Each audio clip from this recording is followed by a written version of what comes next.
Sientes que no llegas a todo, o que sí llegas, pero a medias, y a costa de o tu salud o tu éxito profesional. ¿Sientes que mantener el éxito profesional supone renunciar a demasiadas cosas de tu vida personal, de tu salud, y no sabes muy bien cómo gestionar eso? Hoy vamos a hablar de alto rendimiento profesional y ansiedad. Y para eso te traigo al invitado perfecto, a Rubén Fornell.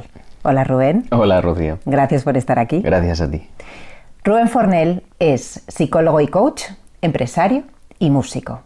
Y navega los tres mundos con maestría. Te dejo detalles de su biografía aquí debajo porque no nos da para explicarte mucho. Señores, esto da para un documental, señores de Netflix, de Filmin. Es una historia muy interesante y si quieres conocer más puedes entrar en rubenfornell.com. Pero vamos a hablar hoy de lo que vamos a hablar y nos va a contar también cómo lo hace él. De hecho, quiero que sea la primera pregunta. ¿Cómo lo haces, Rubén, para mantener este éxito a todos los niveles? Pues en primer lugar lo que hago es organizarme muchísimo. Hay una realidad que es un reto la compensación continua entre la vida personal y profesional. Entonces desde ahí, para mí, quizá te diría que hay tres elementos fundamentales que sostengo en el día a día de manera muy consciente. La primera es la reinterpretación constante de lo que vivo. Porque un problema con, imagínate, un empleado, sucede un despido, con una persona a la que acompañas, con cualquier cuestión, puedo interpretarla en un momento casi como una forma de implicación o de agresión personal. Entonces, el relato que me voy contando, tengo que ser consciente continuamente de cómo lo interpreto y hacia qué parte de mí está llegando. Si está llegando hacia una parte esencial de mi propio guión de vida, como comentaremos, si está apoyando alguna de las creencias que puedo tener y que me pueden erosionar. Entonces ese primer concepto consciente, que es como una especie de limpieza, de aseo cotidiano, es la reinterpretación. La segunda tiene que ver con un concepto quizá más de la programación neurolingüística, como bien conoces, que tiene que ver con una disociación para también recordarme el contexto que vivo. Es decir, tomo distancia de dónde estoy, de lo que estoy viviendo, me pongo desde una posición de observador, como si estuviera de público de todas esas escenas, y desde ahí me recuerdo que es que hay muchas cosas que forman parte del juego que yo he elegido.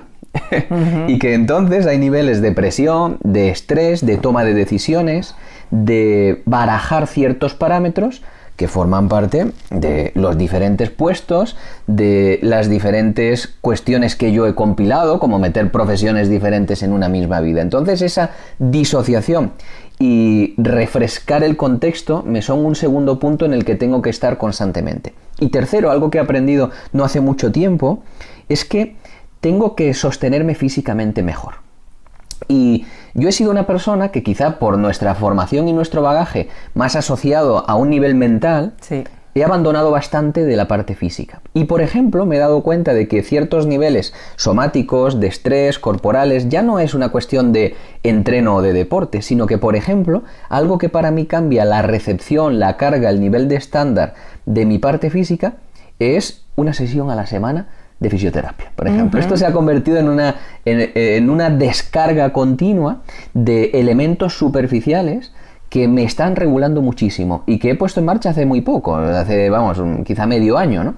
Pero me doy cuenta cómo más allá de lo típicamente conocido en mi caso, que era un cierto nivel de deporte, un cierto nivel de nutrición, esta parte, es decir, encontrar y buscar al profesional adecuado, que la liberación emocional que sucede a nivel físico tiene más que ver con una recepción de estrés que yo no puedo diluir completamente a través de mi capacidad racional, me genera bajar a unos niveles de frecuencia desde los que me encuentro muy renovado. Eso te diría que son los tres apartados fundamentales que día a día me voy recordando. Claro, porque efectivamente muchos de nosotros, psicólogos, le hemos dado mucha importancia más a la parte de gestión racional mental, olvidando que todo lo que sostiene ese estrés es el cuerpo. Claro. Y como siempre digo, a veces la mente extiende cheques que el cuerpo luego no puede pagar. Y hay que contemplarlo, ¿no?, en la ecuación, porque es el que nos mantiene esa energía que necesitamos también a nivel mental. Entonces lo tienes además no como tengo un síntoma, un dolor de espalda y acudo al fisio, sino dentro de mi rutina, claro, quiero incorporar esto para poder sostener todo el resto. igual que mi sesión de psicología a la semana. Sí. Es exactamente igual. Yo ya no voy a mi psicóloga porque tengo una problemática continua que me está alentando la visita, sino porque forma parte de un autocuidado mínimo en el que sostengo mi estándar de calidad, porque al fin y al cabo los parámetros que a mí me sostienen a un nivel de calidad que intento que sea alto o a un rendimiento alto, se asocian también a lo que soy capaz de ir sosteniendo para mi autoequilibrio.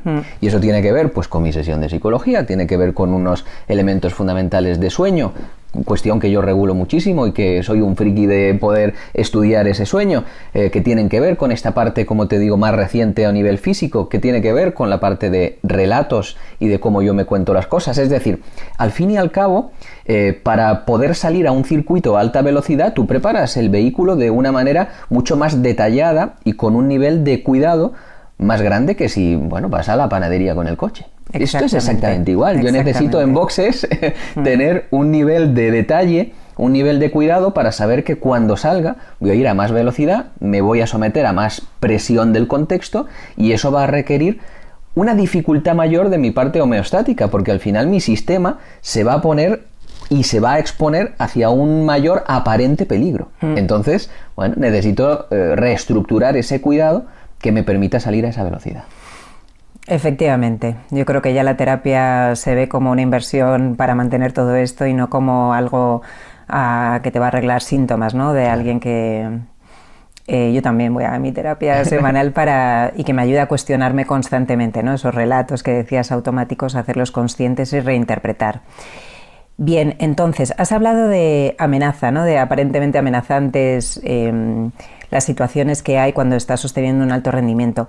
Háblanos un poco de esto. ¿Qué relación tiene el alto rendimiento profesional con la ansiedad? ¿Cómo es una relación bidireccional, ¿no? Pero ¿qué nos puedes decir sobre...? Bueno, yo creo que en primer lugar tendríamos que enmarcar, o te voy a compartir mi concepto de alto rendimiento, ¿no? Que tiene que ver con gestionar una gran cantidad de estímulos a un nivel alto de eficacia y que esa eficacia se pueda sostener en el tiempo. Porque creo que hay dos elementos fundamentales y que yo vivo personalmente y he vivido no solo en mi propia experiencia, sino también acompañando a los demás, que es el pico de alto rendimiento o el alto rendimiento sostenido. Y aquí creo que hay una diferencia fundamental en la preparación del sistema.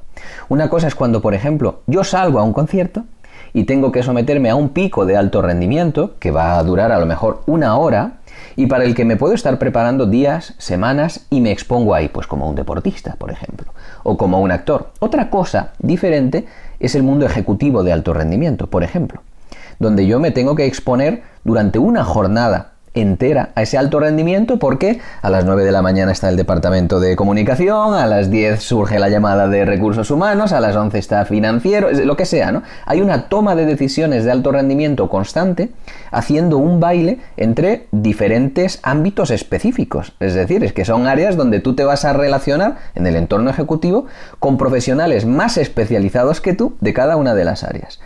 Eso genera un nivel de estrés sostenido mucho mayor que ese pico de alto rendimiento. Y para mí comprende elementos diferentes. Yo he tenido, por ejemplo, en el ámbito de la música grandes crisis.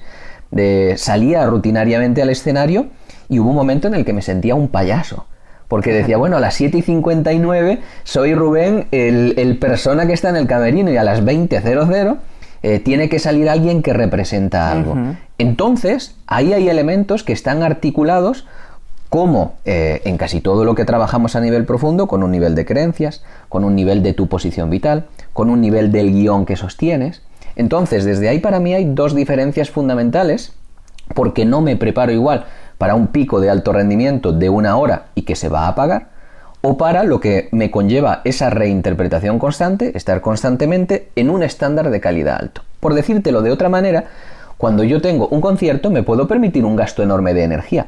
Le puedo decir a mi sistema, oye, vamos a esta guerra, es decir, voy a poder, como si fuera una pelea animal, por decírtelo en términos un poquito más agresivos, puedo gastar toda esa energía en 1 hora. Porque después, si yo caigo, voy a caer al descanso pleno, no hay ningún problema. Pero yo no puedo gastar todo ese nivel de energía, me tengo que autorregular mejor cuando es mi trabajo sostenido durante 8 horas. Entonces, continuamente, en esta parte más ejecutiva, estoy cuidando hasta dónde.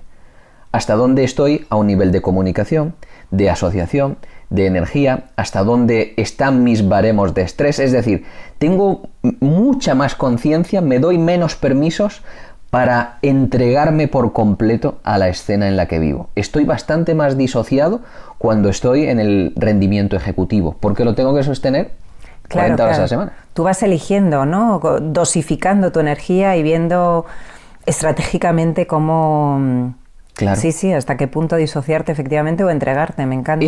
Son como modos, te pongo un ejemplo muy tonto, pero en el coche tienes el modo confort y el modo sport. Sí, pues, sí, tal cual. Yo me pongo el modo sport, revoluciono más el motor cuando voy a hacer ese concierto, por ejemplo, o una charla o lo que sea, ¿no? Y entonces me permito estar con todo, me entrego plenamente y lo puedo notar, es decir, es que desarrollo, entreno un nivel consciente para eso. Me noto una temperatura diferente, me noto un latido diferente, soy consciente de ello, me noto otra velocidad al hablar, me noto otra gestualidad, me noto y me permito otra tensión corporal, pero cuando estoy en el modo confort, que es el que sostengo a nivel ejecutivo, yo tengo que bajar un poco revoluciones. Claro. Y me tomo más permisos para estar en silencio, para pensar, para tomar unos minutos entre unas cosas y otras, para chequear también desde dónde lo estoy viviendo. No es la misma vivencia cuando yo estoy tocando un instrumento y estoy en cada una de las notas a cuando tengo que tomar una decisión, que a lo mejor es al finalizar esta reunión de 45 minutos. Estoy en una posición... Es el punto de tensión, efectivamente, claro. Porque hay muchas personas que emplean esa energía de entrega absoluta en cada reunión a la que asisten, ¿no? Entonces eso no es sostenible en el tiempo o acaba pagando un precio muy alto de un estrés crónico, ¿no? Claro. Entonces ir viendo cuánto pongo de mí y tú lo has dicho, ¿no? Si estoy con un equipo que está especializado en esta materia en la que yo no estoy especializado, pues delego en ellos, observo y no intento ponerme a su nivel, ¿no? En ese sentido. Entonces voy viendo cuál es mi rol en cada momento y cuánto fascinante, pero eso hay que tener mucha autoconciencia y mucho trabajo personal. Bueno, ¿no? Pero fíjate, te digo dos cosas. La primera es que todo esto se puede enmarcar en el concepto de tener cada uno de nosotros niveles reconocibles diferentes para ir subiendo ese volumen. Es decir, dónde está mi 1, dónde está mi 2, dónde está mi 3. Y tengo que saber si eso va a ser un reconocimiento de síntoma físico, si eso va a ser un reconocimiento de pensamientos, imagínate, intrusivos que me aparecen. Es decir, necesito generar mi propia escala para reconocerme, para en eso no generar un pico de ansiedad en un momento dado, no generar un desgaste demasiado alto. Pero luego, específicamente los perfiles ejecutivos, creo que generamos muchos picos de estrés, incluso episodios de ansiedad, cuando dentro de la revisión que hacemos del acompañamiento departamental de la realidad de las empresas, sentimos que el hecho de que el otro sea un profesional más específico de su área es una amenaza para nosotros. Exacto. Entonces, la interpretación que tenemos de la posición del otro puede ser una amenaza constante. Yo sé que si hablo con la directora financiera o hablo con el director de lo que sea, va a ser un profesional más específico y eso no es una amenaza. Exacto. Porque el perfil ejecutivo que yo desempeño en ese ámbito tiene que ser más estratégico, tiene que tener una presencia, tiene que tener un liderazgo, una capacidad de sostener parámetros y llegar a una decisión que no interpretan continuamente el estar inmerso en una especie de reto por a ver quién sabe más, que es lo que yo observo en el mundo ejecutivo, que es que me he reunido y yo no sabía qué contestarle, es que me ha dicho y me ha presentado el balance y ha habido un momento que me he perdido, y veo a la gente cómo va reaccionando también somáticamente a eso. Es decir, posicionar el rol y cuáles son las premisas que sostienen la responsabilidad de tu rol es fundamental para tener la interpretación adecuada y que a nivel de sostenimiento de ese alto rendimiento no haya una caída por un exceso no realista de presión.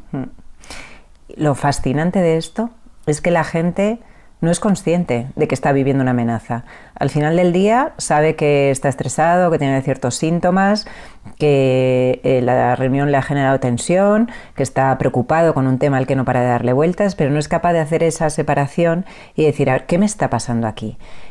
¿Por qué me siento en menos, ¿no? Hablando de las posiciones existenciales frente a esta persona, ¿no? Entonces, hacernos conscientes, y te agradezco que lo estés contando porque creo que va a ayudar a muchas personas a simplemente decir, claro, es que eso es lo que me sucede.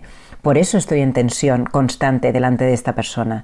La estoy interpretando inconscientemente como una amenaza. Y no solo a ella, sino a cualquiera con el que me enfrento en el ámbito profesional, ¿no? Entonces, mirar eso para incluso al principio, en una primera etapa, poder seguir percibiéndolo, porque es antiguo, está muy automatizado y parte del guión por el que ahora te pregunto, pero decir, aunque esté percibiendo una amenaza, sé que viene de una creencia o sé que viene de algo que quiero estar cambiando, ¿no? Y quiero sentirme en modo confort en muchas más situaciones, poder relajarme, soltar esa alerta, esa tensión, esa sensación de que me van a atacar o me van a descubrir o que me van a... ¿no? Sí. Claro.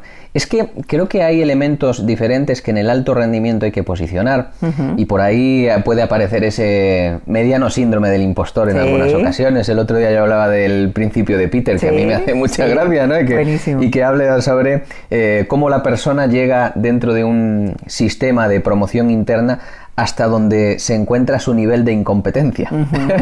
Y que en el paso anterior es donde se desarrolla el nivel más alto de expertise, y eso en muchas ocasiones es una realidad. ¿Por qué digo eso? Porque es verdad que en el alto rendimiento nos encontramos día a día acompañando a personas que tienen lagunas y que sí se explica de una manera objetiva el hecho de que puedan sentir una amenaza en áreas diferentes. Entonces hay un primer chequeo que hacer, una primera área que tiene que ver con la identificación realista de qué áreas de tu vida sí suponen una amenaza realista, porque te estás disponiendo a algo que quizá no tiene la preparación todavía. Claro, pero ahí el hacerte consciente, ponerle nombre, bajarlo a tierra, identificarlo, como bien dices, bueno, ¿y qué hago con esto?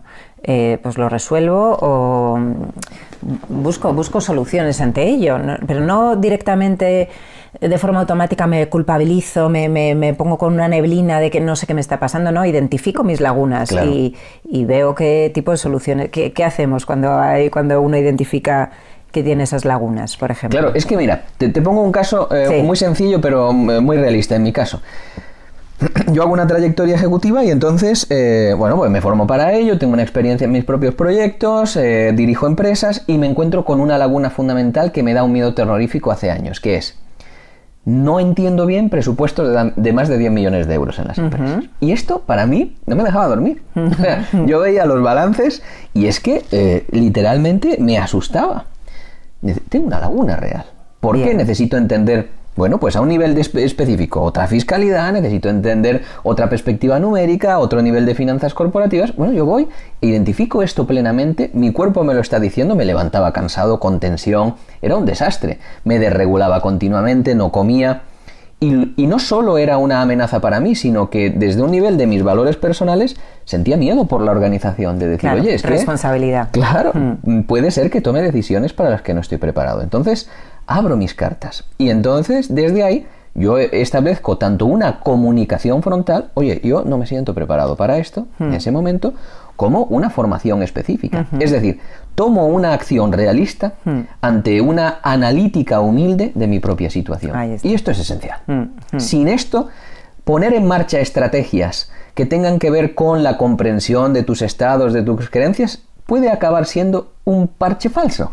Entonces, yo me asiento desde una perspectiva fundamental, que es la realidad de la capacidad profesional para el puesto que estamos desempeñando. Porque hay muchas lagunas en ocasiones. Y después nosotros establecemos ya esa comprensión psicológica y personal que tiene que ver pues, con las creencias, con los juegos, con las posiciones, pero no nos olvidemos de eso, porque a mí me toca en algunas ocasiones decirle a alguien: es que de esto no sabes. Claro, pero y está bien, o sea, asumirlo, vamos a darle una solución, una formación, o vamos a buscar un experto que pueda cubrirnos esta necesidad de la empresa, pero no partir de, es que esto debería saberlo y perderme ahí en esto debería saberlo, pero no hago nada, no tomo acción, no lo comunico, pero que no se den cuenta, pero entonces falseo, que es una angustia, que es lo que hablamos, insostenible. Sin duda. ¿No? Y que tiene solución. Entonces, desde la humildad y la responsabilidad, poder compartirlo para buscar soluciones, ¿no? Y si estás con un equipo, pues, en el que la comunicación fluya, ¿no? Y pues es realista. Vamos a esto que has introducido del análisis transaccional. Cuéntanos cómo este modelo, en el que eres experto, nos puede ayudar a tener técnicas, estrategias y también una mejor comprensión de lo que nos estás contando. Mira, yo creo que hay 3 conceptos básicos que pueden ser la base de desarrollo y de conocimiento para las personas que no están familiarizados con el análisis transaccional.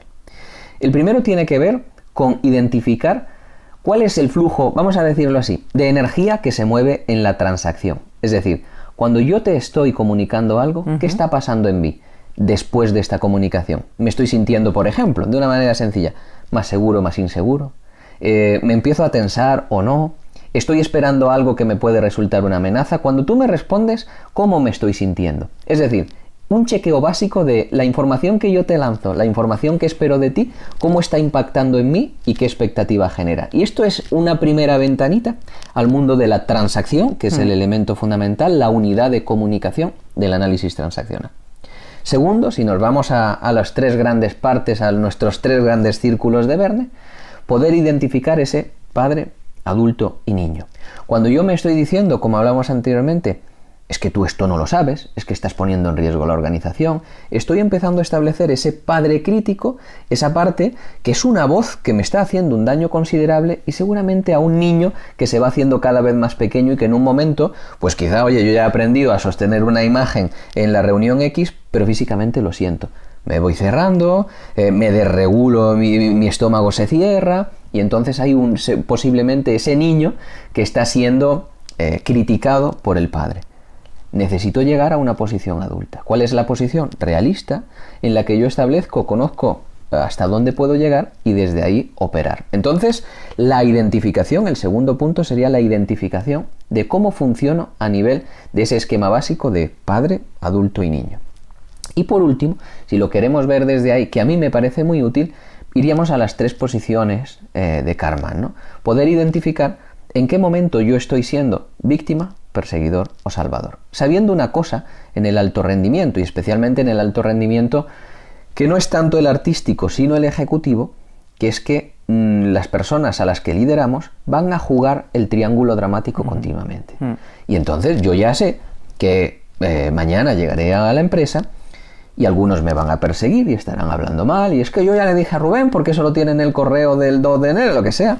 Otros serán una parte salvadora y quizá vayan al socio y le digan, no, porque yo ya he considerado que esto es lo que va a dar a la empresa el ámbito y él no lo ve y a la vez me persigue e intenta salvar. Ajá. Y habrá una parte victimista, que hay muchas personas que en un momento dado dirán, pero es que yo no puedo más, tengo muchas tareas, es que estoy sobrecargado, por ejemplo. Entonces, tengo que saber que hay una invitación constante en el alto rendimiento, especialmente empresarial, a la entrada en el triángulo dramático. Entonces, cuando yo identifico si la posición es de víctima, salvador o perseguidor, que no es tanto cuál, sino que ya sabemos que va jugando en el triángulo, ¿cuál es la invitación que me hacen? Porque a mí me hacen la invitación continuamente a que sea un perseguidor. Entonces, sé que desde ese lugar de perseguidor, ¿qué estoy otorgando a la persona? La carta blanca para ser la víctima. Entonces, en tu caso particular dices, sí, no, sí, sí, fíjate, sí. Sí, te otorgan el rol, ¿no? Y tú ves si lo compras o sales de... Es una invitación. Una invitación. Y entonces esa invitación, no nos olvidemos de que si tú me invitas a que yo sea un perseguidor y yo te reacciono, imagínate, te desconcentras por algo, estás haciendo cualquier cosa, ¿no? En la empresa y te desconcentras por algo que debería ser parte de tu estándar básico de calidad. Es decir, yo te tengo que dar un toque por algo que no debería dártelo. Y con eso estás en un lugar en el que me haces una invitación, un error insostenible y además desde una conducta que pudiera apreciar no verbal o incluso verbal que tiene un punto de oye, ¿a mí qué? Es que imagínate este perfil que tengo muchas tareas, me he equivocado porque tengo muchas tareas. No sé, yo me empiezo a tensar y me pongo ahí. ¿Qué es lo que recibe una persona que invita a otra a desarrollar un perfil perseguidor? Una dosis muy alta de energía. Entonces, si yo te regaño, te echo la bronca, lo que te estoy otorgando es una dosis muy alta de energía, que como dirían las hambres básicas de Verne o las necesidades fundamentales de mi maestro, de Joseph Escribano, es una parte de reconocimiento muy alta. Porque si me enfado contigo, te reconozco mucho, te estoy mandando mucha energía de existencia. Tú existes mucho para mí, me estoy enfadando contigo. Sí. Entonces, una base fundamental que te introduzco ahí son, y yo prefiero exponerlas desde el modelo de George, de la psicosocionomía, esas tres necesidades fundamentales que continuamente me pregunto cuál de ellas demanda más mi equipo, que es la necesidad de estructura, la necesidad de reconocimiento o la necesidad de acción. La necesidad de estructura traída desde ese lugar en el que el niño necesita poder conocer, poder sentir, porque no lo conoce racionalmente, unos horarios, una forma, un sentido común que va estructurando la no supervivencia continua en el mundo, es decir, una sensación de seguridad. Yo ya sé que, bueno, ahora ha caído la luz y entonces me dan de comer, que ahora me hago caca y va a venir alguien a limpiarme, y se da una secuencia común que a mí me permite interiorizar un nivel de seguridad. Por otra parte, hay un reconocimiento, que es decir, como dice George, yo siento que mi mamá me mira y entonces existo para el mundo, porque si nadie me mirara, quizá me plantearía mi propia existencia. Es decir, cuando la otra persona me mira, yo soy más consciente de que existo. Y esto sucede continuamente en el entorno empresarial, sobre todo con personas inseguras. Y que me mire incluso para regañarme, con tal de que me mire. Claro, es que ya lo decía Verne. Sí. Es que Verne decía que vale más una caricia negativa que no tener caricias, porque si no había ninguna caricia, el decía, se seca la médula espinal, ¿no? Entonces, aunque me des una caricia negativa, y eso lo vemos en una cantidad de relaciones tóxicas, yo prefiero caricia a no tenerte, aunque sea negativa. Por lo menos estás reconociéndome y claro. Sabiendo que existo. Justo. Me haces daño, pero me haces algo. Totalmente. Y por último, la última necesidad, que es la necesidad de acción, creatividad, reflexión, que ya tiene que ver con tener unas garantías anteriores para yo poder actuar. Es decir, si no tengo una estructura y no tengo un reconocimiento, no voy a poder llegar de una manera madura a la necesidad de acción. Entonces, continuamente, desde un entorno de alto rendimiento, y sobre todo si hay equipos, la pregunta es, ¿cuál de las necesidades es la que más reclama esta persona a la que yo acompaño, este equipo? Una necesidad de estructura que requiere de mí una presencia, una toma de decisiones vertical, una frontalidad. Bueno, necesita más un reconocimiento, un acompañamiento más desde este liderazgo pop que vivimos ahora, más motivacional, quizá necesita esos 2 minutos que le otorgo al preguntarle cómo te ha ido. Bueno, vamos a ver, su forma de reconocimiento para que no disfuncione. O necesita que le otorgue un campo más abierto para la acción, para que dé su opinión, para que reflexione, una libertad mayor para que sea creativo. Y en el momento en el que ubicas este esquema básico de necesidades, te empiezas a dar cuenta de que tú no cedes a las invitaciones que hacen las disfunciones de las personas al no poder leer estas necesidades fundamentales. Y lo más habitual es contemplar las 3, ¿no? O sea, siempre hay necesidad de límites, siempre hay necesidad de reconocimiento y siempre hay necesidad de, motivar, impulsar a la acción. Claro. Entonces equilibrarlo. Pero según, claro, vas viendo también el perfil de cada persona, de cada empleado, de cada persona en el equipo que va necesitando o que va solicitando más o menos, ¿no? Claro. Y no solo en la observación de la posición que tengo delante, sino en el reconocimiento de mi posición. Te pongo un ejemplo. Sí. Yo soy un perfil muy joven y desde muy pronto me he desarrollado en estos contextos, ¿no? Entonces, me encuentro con personas más mayores que yo, cada vez ya menos, pero dirigía empresas con 20 y pico años y entonces me encontraba con personas de 50.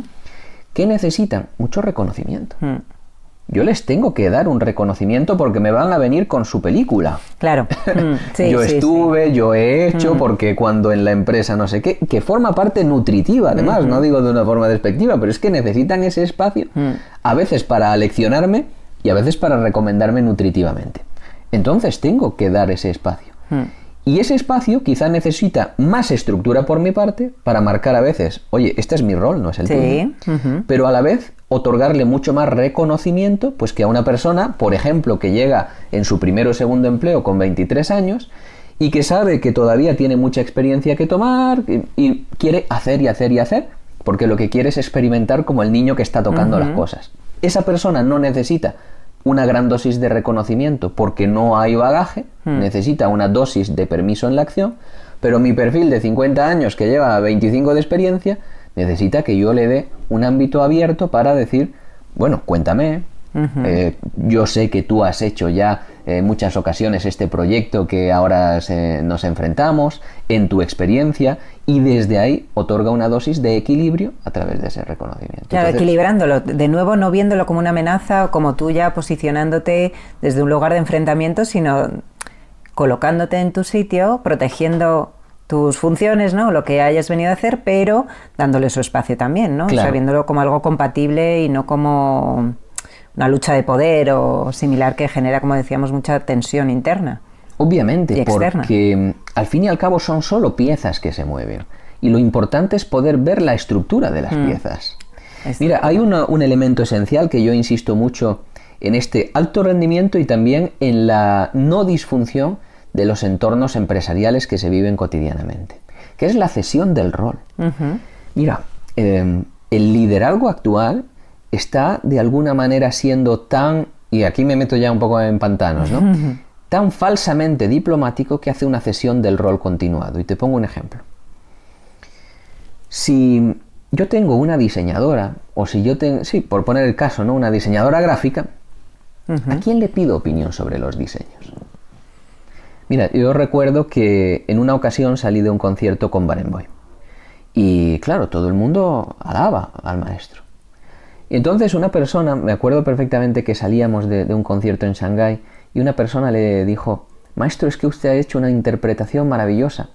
Y él no movió una pestaña, ni siquiera le dio las gracias. Yo me fui con él y le dije: pero maestro, ¿usted por qué no ha dicho nada? No, parece que no le ha ido ni para bien ni para mal.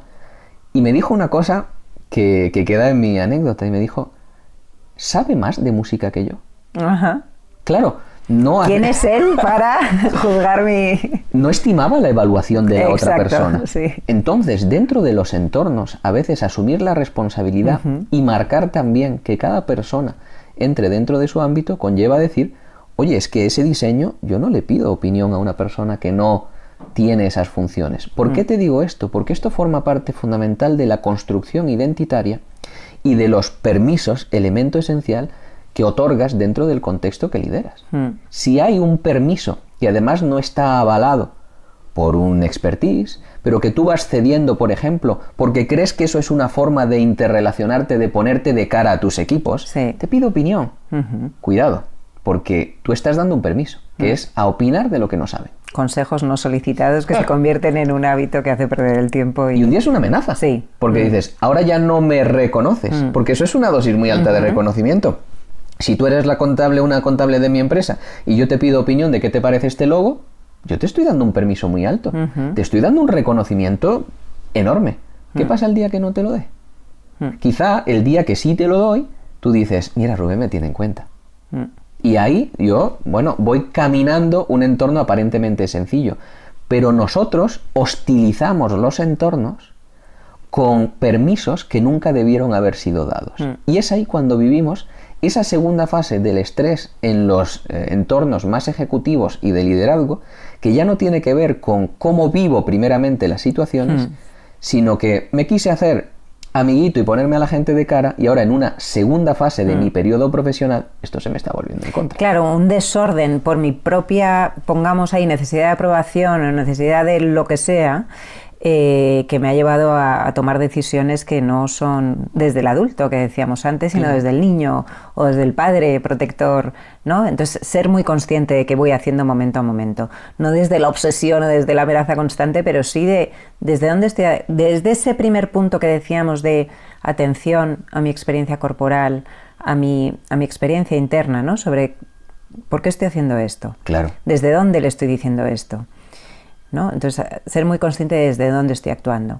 Y entonces, en relación, quería preguntarte sobre el guión de vida, dentro del modelo de análisis transaccional, porque hay mucha gente que, en lugar de vivir su vida de una forma más libre, ¿no? Está muy condicionado por su propio guión, por su propia historia marcada. Entonces, cuéntanos cómo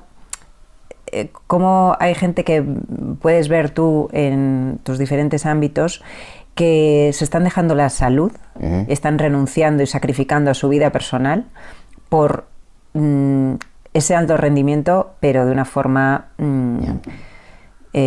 como totalmente desconectados de su experiencia corporal, como decíamos antes, y al servicio de la historia que se han contado de quién tiene que ser. Cuéntanos sobre el guión de vida. Mira, varias cosas al respecto. En primer lugar, transitamos un camino que ya tiene que ver, y es lo que estoy diciendo en la base no explícita hasta ahora, y es que nuestra ansiedad o estrés en el alto rendimiento depende de la fase en la que estemos. No es lo mismo cuando acompañamos a una persona que entra en una primera fase empresarial o que ya tiene un entorno medio, digamos lleva unos años en la empresa, o que ya se ha despertado una problemática. Y esto va a haber incitado juegos psicológicos, posiciones, transacciones, en qué momento de ese guión va a estar la persona. Entonces, es fundamental no generalizar en el sentido de que una recomendación puede servir para todas las etapas, porque lo que ha venido de antes no va a marcar eso. Ahora bien, ese guión es importante también entender que no es un guión profesional, porque muchas personas se confunden como si hubiera una especie de guión que pongo en marcha profesionalmente. Y simplemente para nuestra historia vital, la parte profesional es un ingrediente más de toda la receta. O sea, el guión de base que ha sido inconscientemente decidido e introyectado en mi persona, yo voy a jugarlo pues en las relaciones de pareja, en las amistades. A través de lo que se me vaya presentando voy a utilizar diferentes instrumentos con los que poder ejecutar eso, ¿no? Claro, ¿por qué lo digo? Porque si yo me hago hiperconsciente, imagínate que una persona viene a trabajar conmigo, ese entorno profesional de cómo el guión se está instaurando y metiendo en la parte profesional. Y conseguimos de alguna manera que corte algunos juegos psicológicos, que evolucione y que llegue a, y fíjate aquí viene el problema, a derivarlo. Porque no se ha hecho consciente de cómo eso está en su vida, no lo está trabajando en otras partes, puede ser que tengamos un repunte, por ejemplo, de una problemática a medio plazo en la vida de pareja. O en cualquier otro elemento, incluso somático y no consciente. Entonces, cuidadito. Va a usar otro elemento para que surja eso mismo, ¿no? Esa misma historia. Claro, ese agua, si yo le cierro la brecha por la que está saliendo, el agua va a seguir presionando. Encuentra otro cauce, sí. Y esto es muy importante, ¿no? Entonces, la conciencia de mi guión es una conciencia que debería ser global a mi vida. Y que luego, en función de mi personalidad y de cómo se me está incitando en determinadas posiciones y yo canalizo esa energía, pues profesionalmente tendrá un camino. Creo que uno de los elementos esenciales de muchos empresarios que no llegan y ejecutivos a fructificar tiene mucho que ver con ese guión de Sísifo, donde el sacrificio, donde están continuamente levantando y subiendo esa piedra que luego vuelve a caer, viven ciclos absolutamente pertenecientes a este guión. Y creo que ese es uno de los elementos esenciales. Y para mí quizá el más repetido de todos, ¿no? La persona que cíclicamente tiene que pedir otro crédito, ahora ha abierto una empresa y otra vez el equipo se le va, y otra vez se decepciona de alguien, y ahora tiene otro problema fiscal, y parece una bola por la que ya ha llegado a dominar en algunas partes, pero que se repite de manera cíclica. Entonces ese elemento de conciencia cíclica nos lleva en muchas ocasiones a ese guión de Sísifo. Es verdad que también nos encontramos, por ejemplo, y cada vez más con grandes emprendedores que en la base habita un cierto guión de perdedor, ¿no? Y entonces tienen una ruina espantosa y viven un entorno de inseguridad, de supervivencia en el que arriesgan más de lo posible. Entonces, esto nos da una primera conciencia que es para mí donde empieza lo más divertido de la naturaleza humana, ¿no? Y es saber que yo, en lo que me creo que estoy decidiendo, solo estoy poniendo en marcha elementos inconscientes. Totalmente. Están saliendo, sí.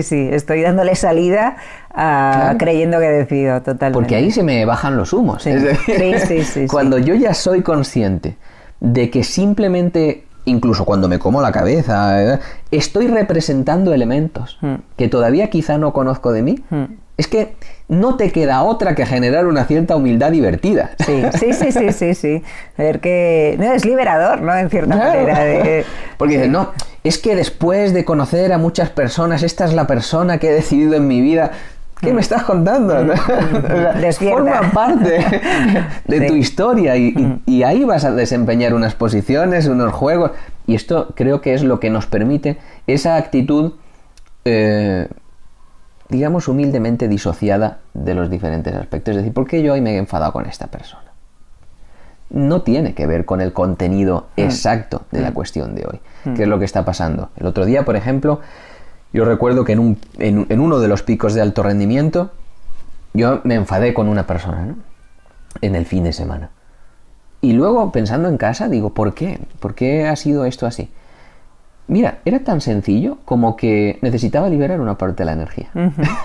Ya, o sea, y estaba él en medio, ¿no? bueno, y podía estar él como si hubiera habido un árbol, quiero decir. Sí. Por eso es dar un pasito atrás en lo que está pasando, en lo que me estoy enredando en ese contenido, dar un pasito atrás y decir, ¿qué me está pasando aquí? Y ver otras lecturas o reinterpretaciones, como decías al principio, resignificar o ver desde otro lugar, ¿no? O de otro tipo de preguntas hacerte, ¿no? Claro.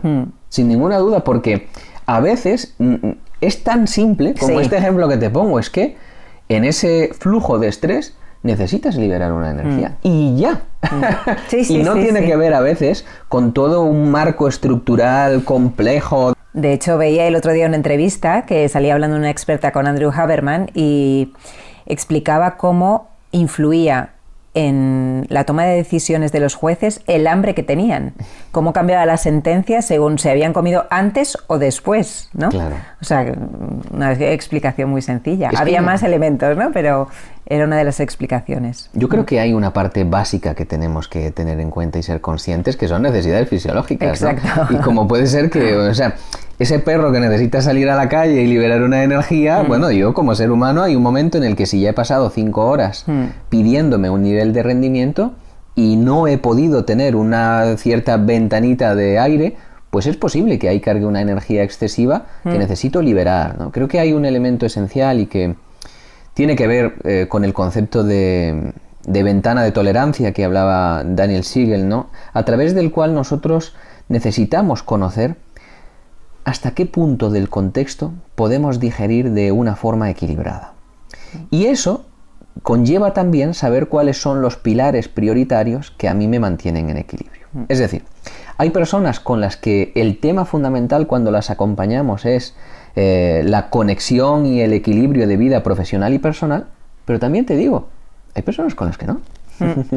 Y que tienen muy asumido que hay una parte de desequilibrio, que no digo que tenga que ser así, pero que asumen de una forma natural. ¿Esto qué quiere decir? Pues que al fin y al cabo cada persona va a posicionar dentro de ese círculo vital unos pilares que van a ser necesitados en un porcentaje mayor o menor, que van a requerir más atención o menos, y ese nivel de autoconocimiento es fundamental para entender dónde están mis riesgos de desequilibrio, que vienen no solo por comprender cómo funciono, sino por comprender cuál es la base de mi personalidad, porque esto yo creo que es el elemento o uno de los elementos esenciales. No nos olvidemos de que una gran parte de las disfunciones, por ejemplo, asociadas a nivel laboral, tienen que ver por peticiones, exigencias o colocaciones en las empresas y en los entornos de desarrollo profesional que no tienen una coherencia con la base de personalidad.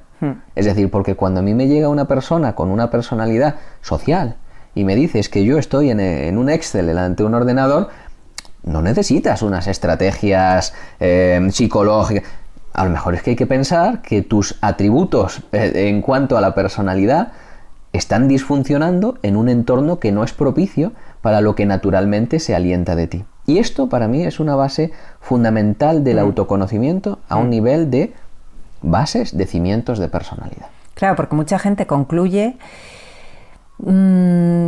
temas tremendos, ¿no? Relacionados con creencias de no soy válido, no puedo sostener este ritmo, no puedo mantener un trabajo estable, pero es que partimos de que el tipo de trabajo que estás ejecutando es que te drena de base la energía, pues lo que tú decías a la inversa, ¿no? Alguien muy introvertido y con otro tipo de instinto que no sea social y le pones en un puesto en el que tenga que estar constantemente relacionándose con otros y se agota, claro. Se agota por muy valioso que sea profesionalmente, ¿no? Entonces conocerse bien para ir viendo dónde poner el foco y la energía, ¿no? Que decimos, y custodiar bien esa energía momento a momento. Sin ninguna duda, y creo que llegar a una más o menos conclusión personal sobre cómo mis atributos de base y cómo mis fortalezas pueden estar en relación con los diferentes puestos profesionales, con cómo me desempeño, es esencial, porque creo que a veces la vida nos ha llevado hacia un contexto, pues por ejemplo,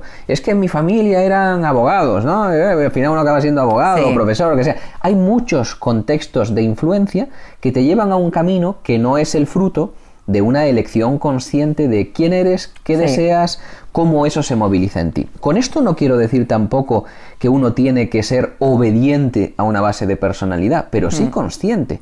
Y que si yo deseo desempeñar un contexto profesional que no está en línea con unas fortalezas de base, pues eso va a suponer un reto.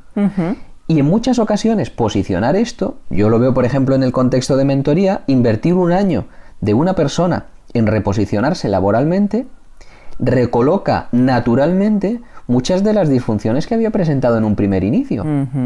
Y ya está. Es decir, sí, que se atribuía como una característica innata, personal e inmutable y que respondía a un contexto y a algo, que puede cambiar. Entonces, hay una base esencial que es: yo estoy conociendo cuáles son las fortalezas de mi personalidad. Sé aquellos elementos en los que estoy disfuncionando más. Es coherente el trabajo que desempeño, la forma de relacionarme que tengo en mi contexto personal con las características de base de mi personalidad. Es decir, por ejemplo, yo me agobio en los contextos en los que hay muchas personas o muchos estímulos. Eso a mí no me va bien.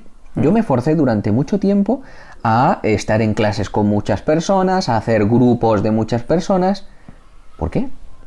Si, digamos, mi ámbito siento que es más el grupo pequeño, donde puedo interrelacionarme mejor, donde llego a un vínculo de mayor intimidad, o el 1-1, bueno, pues yo desarrollé todo un contexto diferencial. Claro, y está bien. Claro, en el que simplemente no estaba en esa exigencia continua de algo que podía recolocar y de esa manera hacerme más coherente con una parte natural de mi personalidad. Y sostenible, como decíamos, o sea, que es que lo otro, ¿puedo hacerlo? Sí, puedo hacerlo, soy capaz de hacerlo. ¿Puedo mantenerlo en el tiempo con cierto equilibrio?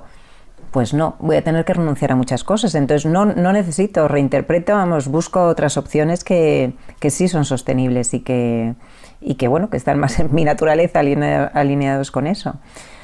Efectivamente, importante conocerse, básico, imprescindible, y el autoconocimiento y la aceptación y también el fortalecimiento de otros talentos, ¿no? Habilidades. Claro. Vale. Una pregunta que te quería hacer, Rubén, que me han hecho específica para ti. ¿Ha habido momentos en los que dejaras de disfrutar de la música? 100%. Háblanos un poco de eso. Absolutamente. Fíjate que yo no soy una persona vocacional.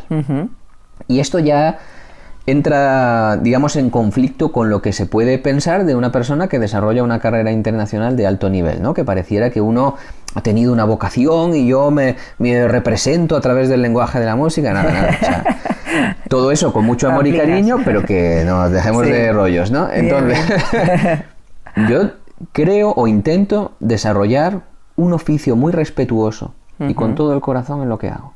Pero para mí habita ese concepto del oficio. Entonces, en mi familia, que es una familia humilde andaluza que para nada tenía las posibilidades de otorgarme una carrera de élite musical, pues abrió esta ventana. Un niño que era un desastre en todo, un rompefarolas de manual, un día acaba en un conservatorio enamorado de unas zapatillas verdes que llevaba un profesor. Y a mí me fascinaba que se rompiera el esquema del profesor de corbata que yo tenía y entonces hubiera un tipo allí con zapatillas verdes y yo me iba a la clase de lenguaje musical de primero de elemental a ver la zapatilla verde del tipo en primera fila. En el primer examen saqué un 1,7. O sea, ese era el nivel. Siempre ibas ilusionado y feliz. Pues mi foco estaba claro, ¿no? Entonces, lo que te quiero decir con eso es que no había ninguna vocación. De hecho, llegué un día tarde a la elección de instrumento y me tocó con trabajo que era lo que nadie quería.